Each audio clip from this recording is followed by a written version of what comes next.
adúpẹ́ fún Ọlọ́run a ṣe ìkẹ́ àti ìjẹ̀fọ́ Ànábì wa Muhammad sallallahu alayhi wa sallam àwọn companions Ànábì wa Muhammad àwọn tí wọ́n tẹ̀lé kódà tó fi dé àwọn tí wọ́n tẹ̀lé tí wọ́n máa ń pè wọ́n ní àwọn àtàbẹ́yìn abẹ́lọ́n nínú ọlá nínú àánú ẹ̀ gbogbo tí ń jẹ́ dáadáa Ọlọ́run máa bá ṣe fún wọn lọ láì ìfojú kàn wọ́n a gbà wípé wọ́n wà nínú òkè Ọlọ́run torí pé gbogbo ẹni tí wọ́n bá ti fi ojú ọ̀nà Islam àti ọ̀nà tí òjíṣẹ́ ńlá Muhammad sallallahu alayhi wa sallam tó bá ti fi ṣe àwòkọ́ṣe tó sì fi ṣe ètò ìgbésí ayé ẹ̀ títí tó fi jẹ́ pé Ọlọ́run a gbà pé èèyàn dáadáa pẹ̀lú àníyàn dáadáa èèyàn ẹni rí wọ́n wájú Ọlọ́run ìdí nìyẹn tó fi jẹ́ wípé nínú nǹkan tó ń pè ní danger tá a sì rí pé dangerous the Grand Mufti old Imran Malam abẹ́lọ́run nínú ọlánú àánú ẹ̀ nígbà wọ́n dé mo kí wọn pẹ̀lẹ́nu mo kí wọn ní òfìrí ṣùgbọ́n mo kì í ṣẹlẹ̀ ṣe mo sì dúpẹ́ lọ́wọ́ wọn torí pé tí bàbá mi Adépọ̀jù bá wà láyé bí bàbá ṣe ṣe náà nìyẹn látara ìfẹ́ tí wọ́n ní sí bàbá wa Mufti àgbà yìí ìfẹ́ tí wọ́n ní sí bàbá wa Bákí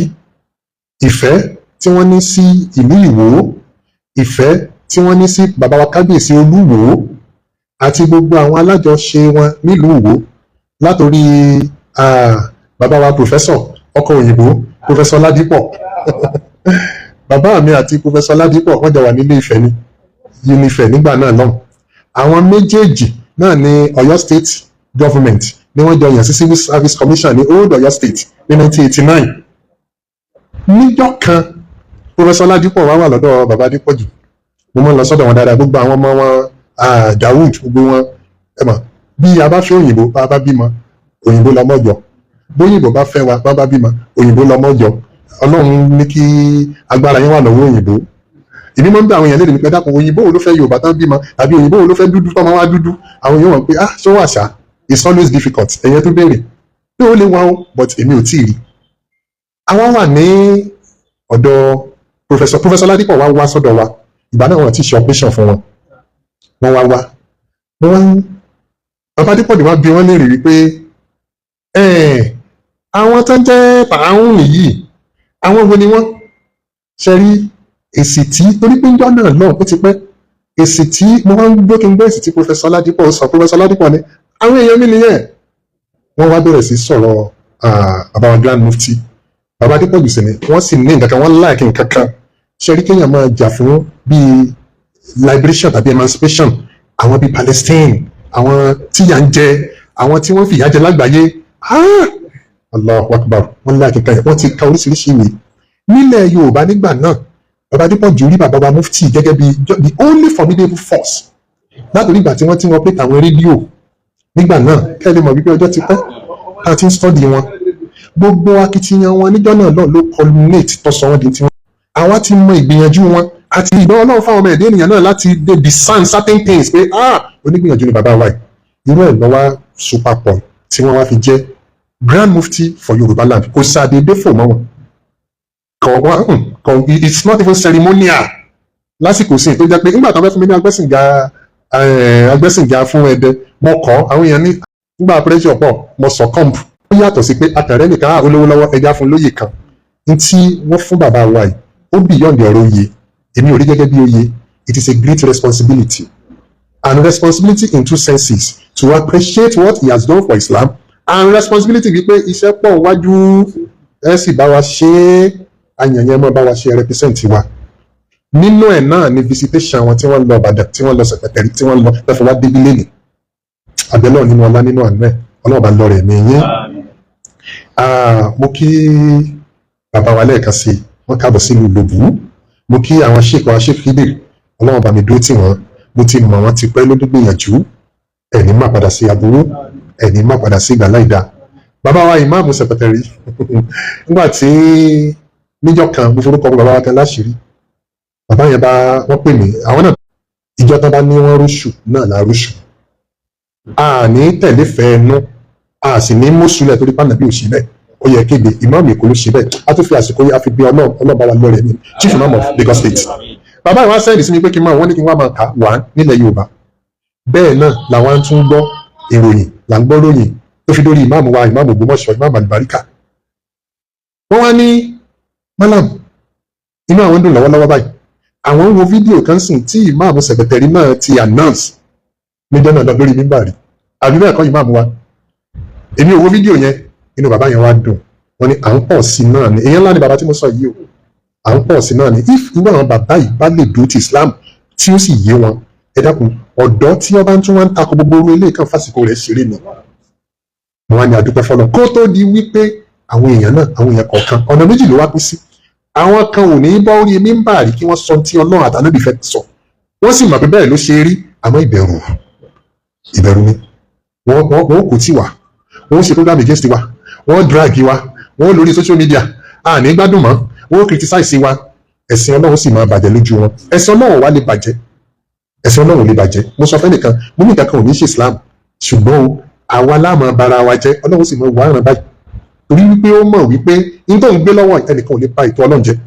wàláhì ẹni bá lọ wọn mọ̀ bètò Ọlọ́run jẹ́ wọ́n máa bára wọn jẹ́ ni kódà wọ́n yẹ̀yẹ́ wọn à ní rẹ́lífàǹtì mọ́ tó bá dé stage kan wọ́n máa sáré kiri pé àwa náà fẹ́ rẹ́lífàǹtì àwa náà fẹ́ rẹ́lífàǹtì pẹ̀lú tẹ́ńṣin ẹ̀rọ máa bà wọ́n ni bí nǹkan bá jáde ní ìsìn wọ́n mọ̀ pé ṣé nǹkan yìí kọ́ ní òwò wa èèyàn ṣe máa bẹ̀rù pé nǹkan òwò ohun tí èèyàn bá gbà pé tí mo ṣe ní wà lójú ọ̀nà a food for thought ṣé wá rí lẹ́yìn tí mo wá kí àwọn bàbá wa tí mo kí àwọn sheik wa mo kí ìmáàmù wa lẹ́ẹ̀kan sí for standing with the truth ọ̀dà mo sọ fẹ́nìkan lé ní mo ní èmi ó sọ̀rọ̀ èmi àti bàbá bámíàm àjọ sọ̀rọ̀ kánú àwọn olólùfẹ́ bàbá wa Mufti ni wọ́n mo ní wọ́n bọ̀ wá kí mi lé ní bẹ́ẹ̀ ni mo sọ fún àwọn ọ̀gá wa barista US imam àwọn náà bá wà níbi ìbọn ọ̀nà pọ̀ bàbá wa Liberty barista Abdulsalam Abdulfatai nínú àwọn èèyàn gẹ́gẹ́ bí bàbá Mufti ṣe sọ kéèyàn dúró kéèyàn sì sòdodo ẹ wo ọ̀pọ̀lọpọ̀ criticism ṣe rí bàbá Mufti ti parí ọ̀rọ̀ tó ń gbà fẹ́ sọ̀rọ̀ ẹ dákun bóun ni yóò ṣe gbé nǹkan dáadáa lọ́wọ́ tí wọn à ní rẹ́bù téèyàn ò ní rẹ́bù they must rebellious against someone that opposes the truth ẹ dákun kí lèèyàn máa gbógun tì ìmọ̀dodo náà ni wọ́n gbógun ti rọ̀ pé ọ̀yà irọ́ o ẹja gbogbo because bá a fẹ́ bá kọ irọ́ gọ́ọ̀fà níṣẹ́ kákan wò pé irọ́ fúngbà díẹ̀ ni ṣùgbọ́n tí nǹkan bá jẹ́ òdodo kì í ṣe pé àní gbógun ti rọ́ o a máa ṣe ń tọ́jú ọmọ tòdodo ni iṣẹ́ tòdodo ni ọmọ gbógun ti rọ́ ọ̀ká wá bẹ́ẹ̀ wílẹ̀ pé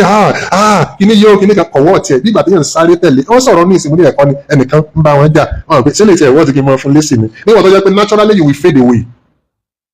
will fade away àwa dúpẹ́ fún Ọlọ́run bàbá wa Imam ọlọ́ọ̀bà dó tì yín ọlọ́ọ̀bà ṣe dáadáa fún bákan náà mo kí àwọn sheik wa àwọn bàbá wa àgbàkiri everybody ẹ dákun torí mo dó lórí protocol torí pé kò sí time èmi sì ni mo láìkì ọ̀rọ̀ pàápàá jùlọ tí èèyàn bá rí ibi yóò ti express in mind I've been looking for this opportunity from time immemorial ṣùgbọ́n àdúpẹ́ fọlọ́run lẹ́ẹ̀kan sí ṣe rí ní ọjọ́ kan barista US imam wọ́n pè mí wọ́n sẹ̀ndí fídíò kan sí mi wọ́n ní kí n wo fídíò yẹn ìgbà tí mo wo fídíò yẹn bàbá wa Grand Mufti náà sọ̀rọ̀ ńbẹ̀ wọ́n ní kí n wo analysis tó ṣe lórí ètò ẹ̀sìn àlámọ̀rí tó jẹmọ́ Ìlọrin tó jẹmọ́ ilẹ̀ Yorùbá wọ́n ní sí unbiased mind sí erudition sí scholarism sí intellectualism ẹ wo ìgbọ́rọ̀ kalẹ̀ ẹ wo àwọn ọ̀rọ̀ tó bá wa sọ́ńbì ṣẹlẹ̀ tọ́nà bá fún lọ́pọlọ wàláyì gbogbo tó sọ yìí tá a bá kójọ tá a bá kọ́ níwèé ó tó ń tí ẹlòmíì ó present ní international conference tí gbogbo ayé ọmọ gbé gẹ́gẹ́ gbogbo ìgbà tí mo bá wá ń wo fídíò wọn ó ṣe analysis kanjọ kan ń kàn wọn létí díẹ̀ lórí crisis tí ń ṣẹlẹ̀ lágbàáyé wọ́n wá ní ọ̀nà mẹ́ta ni ẹ̀yin èèyàn àwọn kan wà wọn lágbára nǹkan ń ṣe inú rẹ̀ ọmọ bàjẹ́ títí ẹni àwọn tí ń ṣe káwọn náà nílé ìgbà tí wọ́n fi parí ọ̀rọ̀ yẹn tápára mo ní pé Ọlọ́run fún bàbá yìí Ọlọ́run fún wọn ní làákàyè ọpọlọ nígbà wọn ń sọ̀rọ̀ ní formal education kankan mo rò lọ́kàn wọn ní ìtẹ̀ láti fi ìyá tí ẹ̀já gbàyàn náà díẹ̀díẹ̀ náà ni bí àwọn tí Ọlọ́run bá ń guide bí wọ́n ti máa ṣe nìyẹn kì í ṣe pé mo rójú wọn analysis wọn tó bá ń sọ̀rọ̀ míì àmọ́ nítorí wípé ọ̀tẹ́ ní ìkódù ọ̀yà kò sí bí èèyàn sọ dáadáa láyé ara àwọn tí wọ́n takò yàn àwọn tí wọ́n rẹ́bù gbọ́dọ̀ wà Ọlọ́run fẹ́ ká mọ̀ wípé ẹ̀yin èèyàn tẹ́gbèsè mi lọ́wọ́ ẹ̀ mọ̀ láwọn rẹ́bù o torí pé njọ́ tí Ọlọ́run kọ́kọ́ fẹ́ dá ànábì wa Adam alayhi salatu wa salam ibẹ̀ ni rẹ́bù ti bẹ̀rẹ̀ ìwọ Ọlọ́run sọ pé inni khaliqun basharan min tin àmì bá tu pé ẹ dákun ṣé àwọn èèyàn wà wò pé Ọlọ́run kí ló dé tó tún fi wá kírètì àwọn náà wà bí ẹ̀ǹgá à ń ṣe wà they were rebellious against their creator Ọlọ́run tó sọ pé shut up ẹ jẹ́ n ṣe tí mo fẹ́ ṣe Ọlọ́run sì dá ànábì wa Adam alayhi salatu wa salam ànábì wa Adam alayhi salatu wa salam nígbà tó tún débi Ọlọ́run fi sí ṣètàn bá tó become rebellious yóò máa wà títí ni máa wà kàn lọ́wọ́ wọ́n ta kò ní. ṣe bí ẹ̀ ń pariwo pé lọ́tà ìbéèrè kan làwọn òbí mẹ́rin sọ́nà wọn lọ́tà ọlọ́run lọ́tà sọ́nà bí Muhammadu ọlọ́tà ọlọ́tà sọ́nà bí Isa ọlọ́tà ọlọ́tà Ànábì Musa ni ọlọ́tà ọlọ́tà Nóà ńkọ́ ọ̀tá rẹ̀ tiẹ̀ wá lé ọ̀tá tó le jù ní ọ̀tá inú ilé íńtánà ọ̀tá ṣe nígbà tí màmá àlùbáríkà wá sọ̀rọ̀ ìtàn gbogbo ń tán sọ bí mo ti sọ gbogbo wa náà láàmú ọ wá dàbí ẹni pé mo ṣẹ̀ ń gbọ́ for the first time ni ọ wá tuntun ó tuntun létí mi ó tuntun ní ọpọlọ mi tó process ẹ nígbà tó yẹ pé náà ló tẹ process tí ọgbọ́n rí mo wá wà pé àdúpẹ́ fọlọ́ nípa ilé yìí mo dúpẹ́ púpọ̀ ní ọwọ́ bàbá wa Mufti pé ẹ ti ẹ̀rù mi kékeré yìí pé ẹni ẹ wá visit mi mo consider ẹ mo kà kún oore ńlá tó bá jẹ́ wípé mo fẹ́ fàájù báyìí lọ àwọn àgbààgbà wà nílùú tọ́lọ́ ní kí wọ́n fẹ́ràn mi màá wá pè wọ́n àtòbí ká mọ̀ pé àgbààgbà gan kí n sọ fún gbogbo àwọn academic members lọ́sùn Ìkìrun Òṣogbo Ẹdẹ Ìràgbìjí Ẹ̀rìn Ọ̀ṣun kí n wá pè gbogbo wọn báyẹn Mọdákẹ́kẹ́ Ìkirè kí n pè gbogbo wọn báyẹn pé ẹ wá bá mi gbàlejò Mufti ní gbádùn ara wa báyìí torí wípé màá dì sáré pẹ́ẹ́tẹ́ ká gba tent àsìkò òjò sí láwàá àwọn àfà àwọn kan yóò wá di wàhálà sí mi lọ́rùn torí pé àwọn kan sọ pé wọ́n lè gbàlejò Mufti gbogbo ilẹ̀ Yorùbá ẹ kàn wá ṣe ní academic affairs sáwọ ìsèyàn ju èèyàn mẹ́rin péré lọ mo wá pe coordinator wa fún academic nílòdò afáwà Abdulhakeem Kamarudin mo pe uncle T ó di 3 mo dẹ̀ sọ fún barrister Abdulsalam Abdulfatai ó di 4 àárọ̀ yìí ni mo pe afáwà Munir pé máa bọ̀ bàbá wa Mufti àgbà ń bọ̀ wọ́n á bá ń pọ́n wọn lé pẹ̀lú ọlátọ́lọ̀ ṣe láàfin ọ̀rọ̀ ajẹ́ bíi 5 kó tó di wípé mo wá sọ fún ìyá mi ká tó mọ̀ ju bíi 6 péré lọ mo ní káà ní jù báyìí náà lọ kódà gbogbo àwọn tó fẹ́ wá mi wá àwọn kan tí mo kàn bọ̀ ọ̀la àwọn ọ̀la tó di gbọ́dọ̀ ọ̀la tó di 13 àmúlẹ̀ ẹjọ́ di ọ̀la mo mọ̀ pé mo ní èyí yìí ẹjọ́ mi ò free so that káwọn èèyàn mọ̀ pọ̀ nígbà náà apolo mi yìí náà jù báyìí náà lọ bàbá wa Mufti ẹ̀ nígbà padà sí aburú prof wa ọkọ̀ òyìnbó ni bàbá mi máa pè wọ́n Ọládìpọ̀ máa ní ọkọ̀ òyìnbó ọlọ́run ti pe ọmọ ọwọ́ òyìnbó náà ọlọ́run ti pè wọ́n sọ́dọ̀ prof náà ẹ̀kọ́ kan náà ti bá pè wọ́n wọ́n lè ní Yusuf báwo ni o fi ṣèwà láyé o mo ní ọlọ́run bá ní ọlánú àná yóò máa fẹ́ lálẹ́kọ́ àlàáfíà lórí operation àtàn ṣe fún wọn pẹ̀lú condition wọn kò yẹ kán sì máa bẹ àmọ́ ẹnìkan kan ní ó ṣe wáàsí fún mi tí n fi mọ̀ pé ọlọ́run ní máa jẹ́ èèyàn bẹ èmi gẹ́gẹ́gẹ́ gbogbo lọ́ọ̀sẹ̀ bí ọ̀tún mi báyìí wọ́n yọ kúrò ní 2011 yóò pé 15 years lọ́dún yìí mo sì gbéra mo káàkiri ọdún 5 ọdún 6 ọdún 7 ẹ̀dàkùn àtọdún 5 àtọdún 6 15 years ni mo wá ṣé èmi ní ẹnìkan sì àmọ́ ṣe wáàsí pé ọlọ́run lọ́ba tó lẹ̀mí èmi mọ̀ yẹn pé bí àsìkò èèyàn bá tó kò lè tó bí àsìkò èèyàn bá tí ì tó kò ní tó so lásìkò bá sì tó náà yóò tó náà ni níjẹta lẹnìkan bá mi sọ̀rọ̀ bàbá òun ó sì kì í ó ṣe kàbíjẹrin kádàkùn ẹgbẹ́ ọ lọ sí ìjẹsì kìnìkan nígbà ó sì di alẹ́ àná mọ́jú mẹ́rin ó ní bàbá is gone mo ní bàbá lọ náà nù bàbá Ibrahim mo ní kò sí bí wọ́n lọ náà nìyẹn anytime ibi àti sọ̀rọ̀ làwọn náà ti pẹ́ tọ́wà lẹ́gbẹ̀ẹ́ nípa ẹ̀lò ẹnìkan báyìí lánàá wọ́n fẹ́ bímọ àbí ó sì jáde láyé so bí èèyàn bá ní àwòkán téèyàn fi ń yọjú ní agbede méjì ibi àwọn èèyàn tí ń wọlé ayé jáde èèyàn ń tún lọ nígbà táwọn èèyàn bá jáde ní stadium ni ẹ̀rù tó bá parí ní international stadium táwọn èèyàn sì máa jáde lọ ó tún jù bẹ́ẹ̀ lọ you see the influence of people living the world living the heart tí wọ́n lọ bẹ́ẹ̀ bá sì yọjú wo ibi táwọn èèyàn ń gbà wọlé àwọn èèyàn lọ àwọn èèyàn wọlé àbíbo wọn ti bímọ àbíbo lè yẹn ti kú wọn mọ̀kànmọ̀kàn ló yẹ kàn wọ́n yọkà wa náà jọkàn àwọn adúpẹ́ fọlọ́ wípé ọlọ́run ṣe àwọn bàbá wa bí wọ́n ti ṣe báyìí ṣé wá rí torí pé kí n fẹ́ gba time mo sì lọ́rọ̀ tó pọ̀ pàápàá jùlọ mo tún lè mọ́ láǹfààní àtúntì sọ̀rọ̀ mí ìmọ̀ lẹ́yìn ìgbà tí n bá gbé microphone kalẹ̀ mo kàn gbọ́ wípé there is a need of imams and alfas tí ọlọ́run gbé dìde ìjọ tí mo gbọ́ mo kọ́ dúpẹ́ fọlọ́ wípé ọlọ́run kádàrá pé kémi náà wà láyé torí pé nígbà táwọn nǹkan kan tá a ti ń envisage tá à ń retí tó bá ṣẹlẹ̀ opportunity lèèyàn ní pé èèyàn náà will become part of the story part of the success part of the jihad part of the struggle wọn á ní ọlọ́run pé kò bá sẹ́ni èmi láyé mọ́ wọ́n bá wù yóò sọ̀ sí ìdì náà àmọ́ ilé ìtọ́lọ ní kó wù yìí lèmi náà sì wà láyé ọjọ́ orí kọ́ lèèyàn fi wà láyé ọjọ́ orí kọ́ sí lèèyàn fi ń gbé ayé ẹni tí ò tó yàn tí ò tó mi ẹwọ yẹn tó ti kú ẹni téèyàn lè bí lọ́mọ ẹ̀rọ tó ti kú ọmọ òjò ó ń kú but for the fact wípé yẹn ń ṣẹ̀mí opportunity gbogbo wa ní opportunity la ní mo wá dúpẹ́ fọ́nà pé ní tí mo rò lọ́kàn ṣe Allahu Akbar mo wá ní definitely I must investigate this league of imam and alfas ṣé wá nígbà míì wà tó jẹ́ pé èèyàn ní ìdààmú investigation kan mọ́ nígbà tí wọ́n gbé bàbá kan kalẹ̀ etí bàbá yẹn ó fẹ́ tó àtẹ́lẹwọ́ mi méjì wọ́n wá ní wọ́n fẹ́ ṣe DNA ẹ pe ọmọ jáde, ẹni tẹ́tí rẹ̀ bá tàtẹ́lẹwọ́ mi yìí ó dàbí ẹni pé kò fẹ́ẹ̀ sí etí tó tó àtẹ́lẹwọ́ yìí, kò fẹ́ẹ̀ sí káwá rí ẹni tẹ́tí ẹ̀ tó àtẹ́lẹwọ́ yìí, wọ́n wá náà fẹ́ ṣe DNA ọmọ kan, wọ́n wá náà mọ̀ nígbà tó ọmọ náà jáde déédéé àtẹ́lẹwọ́ náà létí tó náà ọ̀fẹ́ ni di DNA ẹni tẹ́tí rẹ̀ wá rí fẹ̀rẹ̀gbẹ̀ yìí, gbogbo èèyàn tó bá ga bó tilẹ̀ kí gbogbo bá ga tó ń bì náà bí 6 feet 7 feet ni gíga tó wá jẹ́ bí 9 feet nígbà wọn wo ọmọ gẹ́tí jẹ́ bí 9.5 feet ẹ dákun which DNA again do we need? Mo fẹ́ ṣe investigation àwọn wo ni wọ́n gbé league of mama fa yìí kalẹ̀, mo wá rí àwọn tí wọ́n dó ti ṣe ọlọ́, àwọn tí wọ́n dó ti òdodo, àwọn tí wọ́n ń sòótọ́ ọ̀rọ̀, tí wọ́n mind criticism, ẹ dákun investigation ilẹ̀ yẹn nídìí mọ́.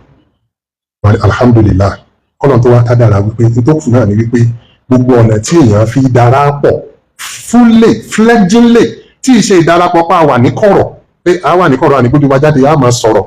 ọlọ́run kọ́ mi bẹ́ẹ̀, ọlọ́run sì ní kọ́ mi bẹ́ẹ̀. Mo ń sọ fẹ́ nìkan mo ní nínú iṣẹ́ tá a gbé lọ́wọ́ tá à ń ṣe dáwà tá a gbé lọ this particular dáwà pé ká sọ fáwọn Christian wípé ẹ wá sínú Islam is one of the most dangerous dáwà activities, ó dangerous gan but a nídìí láti ṣe. Bí wọ́n bá gbé èèyàn dé hospital tí máa ń jàpọ̀ bá ti ń jàpọ̀ rí pé ẹlòmíì òdò hospital yóò mọ yín lẹ̀lẹ̀, dókítà tí ó wà tọ́jú ẹ̀ òun gan gbọ́dọ̀ gbà wípé òun fẹ́ tọ́jú ẹni yẹn, torí pé tẹ́ ẹ bá wo tí emotion bá gbé dókítà nígbà míì dókítà ò ní ní separation, bẹ́ẹ̀ bá rí dókítà nígbà tí ń bá ń la nǹkan lára èèyàn báyìí èyí rò pé wíkẹ́ẹ̀dì ni o. Struggle wàhálà tá à ń ṣe fún àwọn tí ì ṣe mùsùlùmí yóò máa lé lára wọn bí ẹni wípé a fẹ́ gbàjẹ́ lẹ́nu wa àmọ́ oríire la fẹ́ kó bá wọn, àìmọ̀ wá jẹ́ wọ́n mọ̀ ìtọ́nà bá wá ní kọ́ padà mọ̀ yóò máa ní ọlọ́run mọ̀ ṣe o wàláhì mo fọba tó ní ní búra nínú nǹkan tí mo mọ̀ nígbèsí ayé mi tí ò ní possible mọ́ ni pé káwá sọ wípé èèyàn 10,000 ló ti wẹ̀ sí Islam through our activities tàbí èèyàn 15,000 kò possible mọ́ a lè mọ̀ wọ́n ní kò possible. Ẹlòmíì wà tó jẹ́ pé program ló fi gbà Islam tí ò tiẹ̀ jẹ́ pé àjọ jókòó physically bá owó program ni tí ì ní fojú kàn láti pàdé ní àlùkìyámà níwájú ọlọ́run tí yẹn pọ̀. Mo wà ní odò ọ̀kùn jọ kan odò ọ̀kùn yẹn mú ẹnìkan wá tàpójú window báyìí kókó handkerchief lọ́wọ́ mo wá ọ̀gá pé ìwọ lọ ń tàpójú window tí mo sọ tipẹ́ kí ló ṣe kí n bá fẹ́ handkerchief ní handkerchief ní sàn ṣe báyìí ọ̀dà n bá went down lọ́ba sì kọ́ handkerchief wọ́n fẹ́ tóbi 30 lọ́ba sì dànù mọ́tò mo ní ìrìn handkerchief ó ní mo bu ìní ó lẹ́yìn lẹ́ ṣokùnfà tí mo fi gbà sílámù mi ìráyè sọ̀rọ̀ tí mo fẹ́ fi tú àti ẹ̀sọ̀rọ̀ ní ìdédé adẹ́sì mọ́kà fún nìbàdàn mo tún wá wà nínú odò ọ̀pù náà ní ọ̀nà ìwé express ló dí láyà tàbá débì kan gbogbo ẹ̀ bá dí pa bí mo ṣe rí nìkan bá ìtẹ́lẹ̀ àkàn nìyẹn ó ṣe rí náà lọ́ba ní afẹ́ Yusuf ẹ dákun mo wind down mo bá wind down ó ní la ilaha illallah Muhammadu rasulullah ṣé kò sí ó lẹ́yìn fídíò yìí ni mo wò tí mo fi di mùsùlùmí gbogbo eléyìí tí mo sọ ìgan over 20 years ago tó ti pẹ́ ọ̀pọ̀ mi mélòó mo wá fẹ́ kà àìmọye mo wọnú sọ marketing bẹ́ẹ̀ lómi ìpàdé nílùú òyìnbó wàláhì tàláhì mo wà ní airport ní London mo wà ní airport ní Germany mo fẹ́ wọ bọ́ọ̀sì lọ sí London kí n máa wọ flight ó ti sú mi mo wá sọ báwọn èèyàn mi mo ní ibi Germany láwà yìí tẹ́bí bọ́ọ̀sì wọn lọ́wọ́ mo bá gbó bọ́ọ̀sì mo fẹ́ wọ̀ mo ṣe alákùnrin yẹn báyìí mo ti sọ sórí rí ó dẹ̀ ń bọ̀ ọkọ̀ bíi mafia suit báyìí ó ṣe pẹ́sà wó mi èmi ò tẹ́jú mọ́ ìlú òyìnbó làwọn ọlọ́mọdé yẹn ọ̀daràn ó ṣe súnmọ́dọ̀ mi nìyẹn ó ṣe débà wúwo báyìí ó ní akadib mi ìfẹ́ sọ pé yes mi ìfẹ́ sọ pé no kọ́mọ̀ jẹ́ wípé èèyàn rẹ̀ kan ti gba ìsìláàmù tí wọ́n pé ń jẹ́ ọlọ́ba ní bọ́kùnrin ìpàdé ní kọ̀ọ̀kan fún ní blow lójú ó ní ó tún wò báyìí ó ní ìyẹn mọ́ ìjọ rẹ̀ yẹn ó tún padà wá ó ní Malam Yusuf mo ní ṣé kò sí mo ní kí ló dé gan ó ní ìyàwó mi gba ìsìláàmù ìyàwó mi gbọ́ fídíò Malam Yusuf gba ìsìláàmù mo ní Malam Yusuf èmi náà ni kí n kọ́kọ́ mọ̀ náà wọ́n sọ pé lórí tí n bá gbọ́ tọ́ bá ní àwọ̀ èèyàn ya wèrè gan o èyí náà ní ìsinmi pé ẹ̀rì Malam Yusuf lọ́jọ́ iwájú lọ́ba dì mọ́ mi in fact kò sí tẹ́lẹ̀ yẹn fẹ́ fún mi tán jọ náà lọ mo wá dúró báyìí mo ní Allahu Akbar àṣé ọ̀run nìkan kọ́ láti máa jẹ gbogbo èrè náà máa jẹ láyé náà mélòó orí ẹ̀ máa fẹ́ kà ìdí nìyẹn ló fi jẹ́ wípé téèyàn bá ti ń ṣètò náà inú èèyàn máa ń dùn. Ẹ wo ní ìjẹta mo sọ̀rọ̀ bàbá wa Mufti fẹ́nìkan nígbà mo nọ́mbà wà kìlọ̀ ẹ wo criticism tí wọ́n ń ṣe fún wọn tí wọ́n bá sọ̀rọ̀ ẹyọ kan báyìí wọ́n sì twist ẹ̀ ní gbàgbà ẹ̀rí kí wọ́n náà ṣe kò dì táwọn èyí tá à ń ṣe lẹ́nìí abẹ́lẹ̀ ọ̀nà lánàá àná ẹ̀ jẹ́ wọ́n tún gbọ́ kí wọ́n tún gé kí wọ́n tún máa fi criticize wa nígbà tí wọn àbá rí wọn náà fẹ́ gé mọ́ bá jíjókòó ìpúpọ̀ ọ̀rọ̀ tán sọ àwọn kan wà tí wọ́n wò àwọn yẹn bọ́ọ̀lù ṣe dá wọn nìyẹn wọ́n rìn ní yí padà àwọn ọmọ sọ ọ̀nà wo láti fi àtàkì wọn. ọ̀tún bí aláàkúlù bí báwọn láàyò pọ̀. nígbà tí èèyàn ń sọ̀rọ̀ bá ti ṣoríire lórí ọ̀rọ̀ ṣìríà ẹ̀yin mùsùlùmí ní tó burú jù láyé bó tiẹ̀ jẹ́ wípé àwọn kèfèrí bá kọ̀ tán láwọn ọ̀gbọ́n ọ̀rọ̀ ṣẹ̀ríà yìí, ṣẹ̀ríà táwọn wá ńlẹ̀ Yorùbá wọ́n mọ̀ pé ṣàríà yóò mọ gáìdì ìgbésí ayé àwa mùsùlùmí. afẹ́ lọ́kọ afẹ́ láya ìpínyà afẹ́ wíyà ni o, ilé báyìí ni o, afẹ́ pín ogún afẹ́ ọ̀tún wọ́n bìlíìfù pé yéè wọ́n bèrè ṣẹ̀ríà wọ́n mọ̀ pa wá wọ́n mọ̀ gé orí wa wọ́n mọ̀ gé apá wọn. wọ́n sì mọ̀ instead táwọn kan nínú àwọn ọmọ ìyá tó jẹ́ mùsùlùmí tí wọ́n wàá fi ṣàlàyé tí gbogbo wa táwà kóra wa jọ tí unity ọwọ́ àtàjọ máa clamor fún nǹkan tí ó tún gbèsè ayé wa ṣe. àwọn ìran yìí lọ́wọ́ á dìde wọ́n wá ní àwọn àjọ gbógun ti ṣàríà. ṣe mọ̀ pé ìbànújẹ́ number 1. ìbànújẹ́ ẹlẹ́ẹ̀kejì wa ni wípé kò yẹ kó dùn mọ́ wa kèfèrí tí ó wá gbọ́ ìsìláàmù yìí wá dìde ó wá ń bá wa polongo ọ̀rọ̀ ṣàríà wípé bí ṣàríà that the Muslims are clamoring for gan yóò ṣàǹfààní ẹ̀yin Christian ẹ jẹ́ káwa gan allow ṣàríà ẹ̀ ń pariwo banditry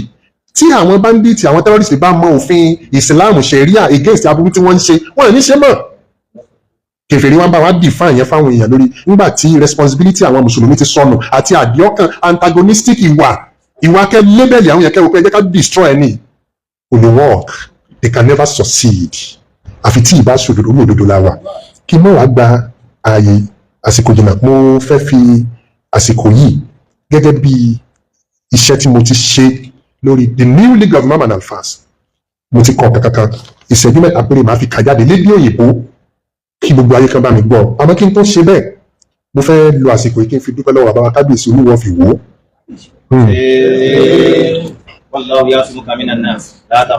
oore tí wọ́n ṣe fún wa lórí Fortress University oore tó lágbára ni. ọ̀nà ìlú mẹ́ta ló yẹ kí yunifásitì yìí ọ̀wà, ìlú kìíní ìlú kejì ìlú kẹta. a rí opposition àti gbogbo opposition tá à ń rí yẹn ń gbé wa lọ a befitting place, a suitable place. kábíyèsí olúwo orí ìjókòó náà wà táwọn tíìmù mi ò sí lé táwọn tíìmù náà fi lọ́gbọ́n náà lọ ẹ wà bẹ́ẹ̀ ìmídélé náà wọ́n sì dìde. àwa àfà kọ́nà tó wà bá n tí ṣe kìí ṣe lórí mátà náà ọlágbára wọ́n kọ́ fún wa ní iye kan bá iye kan. wọ́n wá fẹ́ sọ fún pé àwọn èèyàn wa mọ̀ pé àwọn ní internal problem wọ́n wá gbógun ti wá ọ̀tá àsọfáyé àjàyè wọn so that people will not be discouraged. kì í ṣe ìwọ náà ti gbógun ti wá ẹnìkan gbógun ti wá ń wò but àmọ́ ibi tí ogun yẹn ti wá àwọn ọ̀tá ẹ̀sìn ni àwọn tá à ń sọ̀rọ̀ wọn yìí tí wọ́n fẹ́ kí Islam kó gbòòrò ní the pristine Islam the real Islam wọ́n wá gbógun lábẹ́lẹ̀ Ọlọ́run wá jù wọ́n lọ lọ́wọ́lọ́wọ́ yìí mo láyọ̀ láti sọ pé the academic brief tí àwọn professors jankan-jankan kọ́nà bá wa dúró ti gbogbo wọn tí mi nílé mẹ́ṣẹ̀ wọn nínú àánú Ọlọ́run academic brief volume 1 kò ti ready báyìí. That is number 1. ẹlẹ́ẹ̀kejì volume 2 the academic brief for the undergraduates òun náà ti ready báyìí. ṣe rí àwọn iṣẹ́ tí wọ́n ṣe sí nǹkan méjèèjì ó yẹ kó gbà wá tó bí 12 years but nínú àánú Ọlọ́run ti ní kó ready. ṣe rí èyí tó máa ń le jù láyé tá a ti ṣe babakú babalá wàhálà ní ọ̀nà ẹlẹ́ẹ̀kejì tá a ti fẹ́ ṣe yunifásitì kó tó di wípé a rí stiff opposition a ti parí master plan pẹ̀lú wàhálà ṣùgbọ́n nígbà tí wàhálà dé tí family kan lọ́kàn dìde wípé nínú gbogbo 500 acres of land tí ìlú gbé kalẹ̀ acre tó bíi 2 acres kó wọ́n yọ̀ǹda rẹ̀ àwọn sì máa dá wàhálà lẹ̀ níta fífi bẹ̀rẹ̀ lẹ̀ nìyẹn gbogbo master plan tá a ṣe ọ̀nà with huge millions of naira lẹ́nìí fún Fortress University Ìwó Ọ̀ṣun State the master plan is ready. Omi bí èèyàn bá wo tó wà ní kínní ó ní agbára pẹ̀lú ògùn Ọlọ́run bí mo ṣe ń sọ̀rọ̀ lọ́wọ́lọ́wọ́ yìí the geotechnical sub-oil investigation report for the proposed Fortress University Ìwó Ọ̀ṣun State is ready. Bí mo tún ṣe ń sọ̀rọ̀ lọ́wọ́ yìí the environmental impact assessment report for Fortress University Ìwó Ọ̀ṣun State is ready. ẹ wá bá a dúpẹ́ fún bàbá wa kábíyèsí olúwo iṣẹ́ tí wọ́n fẹ́ bẹ̀rẹ̀ báyìí àwọn èèyàn ní ká mọ́ announce ká mọ́ bá lọ lábẹ́lẹ̀ mọ́ ní Ọlọ́run ti parí ẹ̀ bá a make announcement pa fẹ́ bẹ̀rẹ̀ iṣẹ́ bá ń bá a lọ náà iṣẹ́ gan wà náà sáré and that is why tí mo fi sọ lẹ́nu mo gidi fẹ́ ṣe program but I see this as a great honour to make that announcement pẹ̀lú ògbọ́n náà we are commencing work any moment from now and all the logistics and other things Ọlọ́run ti ní ká put in place.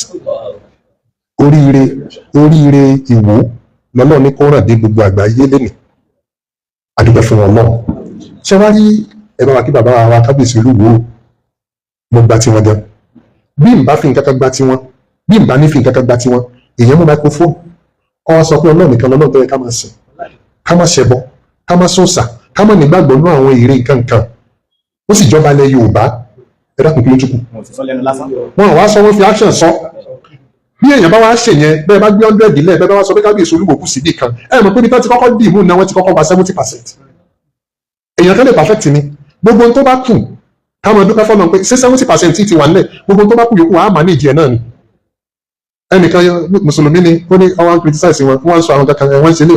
lé ní good, ọlọ́run jọ dáa fún ọ nígbèsí ayé tiẹ̀ negative lọ́mọ rí. Wọ́n dà èyí tí ọ̀rọ̀ ẹlẹ́bọn yẹn ń kọ́ ó ní kágbàgbọ́n ó nìyẹn náà mo ní alábòsí nìyẹn. Ṣé wá rí nígbà tí mo ṣe research lórí the new league of imams and alphas, àwọn tí mo discover ni mo ń sọ ilé kí gbogbo ayé gbọ́ mi, and why you must contribute, why you must be part and parcel of this revolution. Ẹ jẹ́ n pè ní revolution torí wípé yàtọ̀ sí wípé a pè ní revolution ó ti kó gbẹ̀ sínú liberation, reformation. We are revivalists. Àtúnṣe tó lágbára ni, because tí a bá ní ká máa wòran the future of Islam will be at stake. Àwọn ọmọ àrọ́mọdọ́mọ wa ọlọ́mọdé wọn bú wa pé ẹ̀yin bàbá ìbò lẹ́yìn wọn gba gbogbo ẹ̀rí báyìí. Gbogbo àwọn bàbá tí wọ́n jà fún Islam látòrí àwọn bàbá wa Sheikh Amadou, bàbá wa Sheikh Adam, àwọn bàbá ìgbìyànjú wọ́n ṣe dáadáa. Gbọ́n bàbá Bákí a ti invite bàbá wa Bákí wá sí Modákẹ́kẹ́ ní ó ti pẹ́ níjọ́ náà lọ́hùn. Àwa lọ ṣe program ní MSSN, wọ́n wá ní bàbá Bákí bọ̀ àti Modákẹ́, wàláhì mo ní fídíò rẹ̀ lọ́wọ́, màá ṣe fídíò yẹn tí ó fain àti ọ́díò àti fídíò. Ìfẹ́ rẹ̀ rò pé nǹkan mi wà tó tún clear tó. Àwọn èèyàn máa wọ́ndà ní pé ṣé bàbá Bákí ní nǹkan tó bá I will do is a great project and I will do it. The new league of imam and alphas tí mo wá ṣe research yìí, mo ń sọ fún eléyìí nígbà tí mo ṣe press conference ni, ẹni tó bá fẹ́ gbọ́ ìran mẹ́ta ni tàbí ká sọ pé mẹ́rin. Àwọn ìran kan wà wọ́n gbọ́ wọ́n sì máa ṣàdúrà for the minds láwọn tó lọ ń lò ní sábà ní tí ń jáde. Àwọn kan wà they will remain indifferent, they will not support, they will not against, wọ́n kàn ra fọwọ́ lẹ́rán. Gbogbo wọn náà nígbà tí wọ́n bá rí action wọ́n padà bọ̀. Ṣé wá rí àwọn kan wà kódà kí gbogbo ń tá a fẹ́ sọ ká tún sọ ń bẹ̀ wípé new league of imam and alphas so ọlọ́run ti wá rọ̀ wá lọ́rọ̀ débi wípé 1 million láàmú fún mùsùlùmí kọ̀ọ̀kan lóṣooṣù pé agbára rẹ̀ sì wà, wọ́n ó tún máa sọ pé olórí ibu ni pé ọ̀dà pé ìwà burúkú ni. Ká tó wá sọ wípé new league of imam and alphas will work with the government, with àwọn alágbára, a wà máa ṣe ètò fún gbogbo mùsùlùmí tó bá ti ní health issue kí wọ́n máa gba ètò ìlera ọ̀fẹ́ tán ṣe báyìí. Wọ́n sì tún wò pé interfere sọ náà kò ní dáa fún yín. Sọ yẹ kó rí bẹ́ẹ̀ níbi tí àwọn yẹn bọ́lá ń ṣe dá wọn ni a sì lágbára ká ní ọlọ́run bóun ló ṣe wá dá wọn yẹn. They will always be antagonistic of things tó bá ti jẹ mọ́ dáadáa. Number 1, ìṣẹ́jú mẹ́ta péré máa fi kà jáde. This league of imam gẹ́gẹ́ bí research tí mo ṣe, it is built upon the Quran, the Sunnah, unity and justice. A league of imam and alphas that will uphold the honor and dignity of the noble companions of the prophets, Prophet Muhammad sallallahu alaihi wasallam, and will never engage in insulting, abusing, or speaking ill of those whom Allah honored to accompany his messenger. Ẹ dákun bí n tí mo bá ń sọ bí ọba papọ̀ ẹja mi ẹ tètè sọ pé kò mú o sọ pé mo bẹ́ẹ̀. Ẹlẹ́ẹ̀kejì, a league of imams and alphas that will preserve, defend, and promote the authentic sunnah of the Prophet sallallahu alaihi wasallam, holding firmly to his noble traditions, hadith, with profound respect for the authentic compilations of hadith, especially Sahih al-Bukhari and other reliable collections accepted by the scholars of Ahlus-Sunnah. A league that will refrain from independently declaring the commencement of Ramadan fasting or the celebration of Eid al-Fitr in a manner that will undermine legitimate Islamic leadership, but will instead promote unity, consultation, and adherence to the established Islamic procedures for the benefit of the Muslim woman. A league that will never discriminate against any genuine Islamic organization simply because it is not affiliated with a particular school of thought, provided such an organization remains committed to the Quran, the authentic Sunnah, and the principles of Islam. A league that will reject reckless accusation and unjust labels and will never brand any peaceful Islamic organization that follows the Sunnah of the Prophet as a bandit or terrorist without clear and lawful and credible evidence. A league that will never create unnecessary rivalry with the recognized Islamic leadership in Nigeria. Rather, it will acknowledge the authority of Nigerian Supreme Council for Islamic Affairs as the foremost umbrella body for Islamic affairs in the country, while affirming that obedience remains within the limit of the Quran, the Sunnah, and the Sharia of Islam. A league that will firmly oppose defamation of character, slander, false allegations, and the spread of hatred on social media or through any other platform, recognizing that a Muslim's honor and reputation are sacred. A league of imam with a mission not to divide, a mission to unite, not to inflame but to reconcile, not to weaken the ummah but to strengthen it upon truth, wisdom, justice, and mutual respect. May Almighty Allah unite our hearts upon the truth, protect our scholars and leaders, preserve the dignity of his religion, Islam, and make us among those who speak with wisdom, act with sincerity, and strive for the unity and progress of the Muslim ummah. Amen. Ẹ dákun, so mo bẹ́ẹ̀. Tí ó bá wá jẹ́ pé inshallah, alhamdulillah, gbogbo ẹ̀yàn ọmọ ìyá mi tẹ̀ ń wò mí without fear of favor, láì jẹ́ pé nígbà tí wọ́n ṣe inauguration àwọn èèyàn bọ́ta wọ́n sọ oríṣiríṣi ọ̀rọ̀, àwọn èèyàn ọmọ nǹkan kan in reality ṣe rí ariwo noise and noises tí àwọn ọ̀tá máa ń páléyàn lórí ìmọ̀ catapult èèyàn láti gani. If you want to destroy something silently, don't say anything about that thing. Ẹ máa wò ó. In as much nígbà tí ẹ bá wá bẹ̀rẹ̀ pé wọ́n dá nídìí náà wọ́n ṣe wọ́n ṣàbòsí wọ́n ṣe ilé ìkókó bábà sásùn. Ẹ ń promote ẹ̀ ní. Ṣùgbọ́n nǹkan kan wà tí mo máa ń sọ. Wọ́n bá jẹ́ wípé League of Imams yìí bá a bá gbé kalẹ̀ láti fi wó Islam kò ní dàgbà. Tá a bá gbé kalẹ̀ láti fi destroy àgbáríjọ the Ummah of Islam kò ní dàgbà. Tá a bá gbé kalẹ̀ láti fi wá nǹkan fúnra wa personally tàbí selfishly láì jẹ́ pé àníyàn wa ni fún àǹfààní Islam kò lè dàgbà. Now why the noise? Why the noise? Ọjọ́ tí wọ́n fẹ́ sọ operation fún mi àwọn Christian kan dunnú wípé àwọn ti bá Malam Yusuf. Mo wá wò pé mo ní ẹ dákun nǹkan kan pa mí lẹ́rìn èmi wọ́n fẹ́ operate mi máa yẹn wá ń dúpẹ́ fọ́lọ́run pé mo ti fẹ́ sọ operation fún kò ní pẹ́ kú. Ẹ dákun torí Ọlọ́run ẹ compare èmi sí ẹ̀sìn Ọlọ́run. Ẹ dákun kí ni ti tèmi bóun mo ti ẹ̀ ṣe tó nínú iṣẹ́ tọ́nà ti parí. So tó fi wá jẹ́ wípé ikú mi yẹn ọ wá nítumọ̀ sáwọn ọ̀tá mi tí ìwádìí sàn fún mi àbí odò tí ń sọ́sàn tó pọ̀